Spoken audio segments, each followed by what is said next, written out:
Hello friends, अर्थवाइज TV में आपका स्वागत है। हम करेंगे अपनी अर्थ की बात थोड़ी नॉलेज के साथ। आज हम बात करेंगे the king of disaster, earthquake की। अर्थक्वेक होता क्या है, इसके आने के कारण क्या क्या हैं।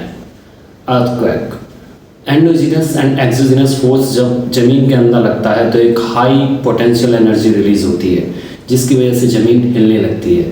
उस हिलने को हम अर्थक्वेक कहते हैं। अर्थक्वेक बेसिकली टू टाइप के होते हैं। First tectonic earthquake, second non tectonic earthquake.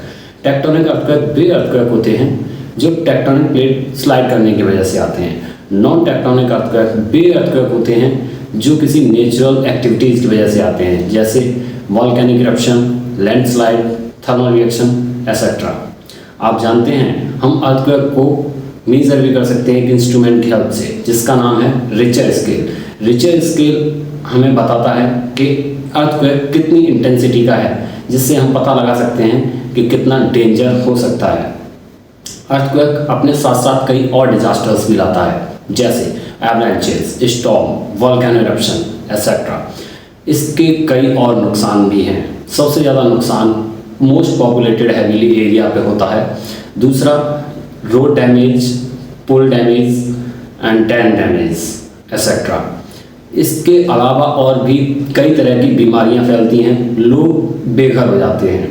आपने नॉर्मली सबसे ज़्यादा सुना होगा जापान में सबसे ज़्यादा अर्थक्वेक आते हैं। वहाँ एक साल में लगभग 1500 से ज़्यादा बार अर्थक्वेक आते हैं, लेकिन वहाँ इतना नुकसान हर बार नहीं होता, क्योंकि वहाँ की बिल्डिंग्स ही ऐसी बनाई गई हैं जिसके नीचे एक कंट्रोल डिवाइस लगाई गई है, जिससे जब भी अर्थक्वेक आते हैं तो बिल्डिंग स्टेबल रहती हैं और वहाँ के लोग भी अवेयर हैं। इन्हें पता है कि हमें क्या करना चाहिए जब भी ऐसी कोई आपदा आती है। तो नंबर 1, अगर आप किसी रूम में हैं तो अपने आप को किसी टेबल के नीचे छुपाएं।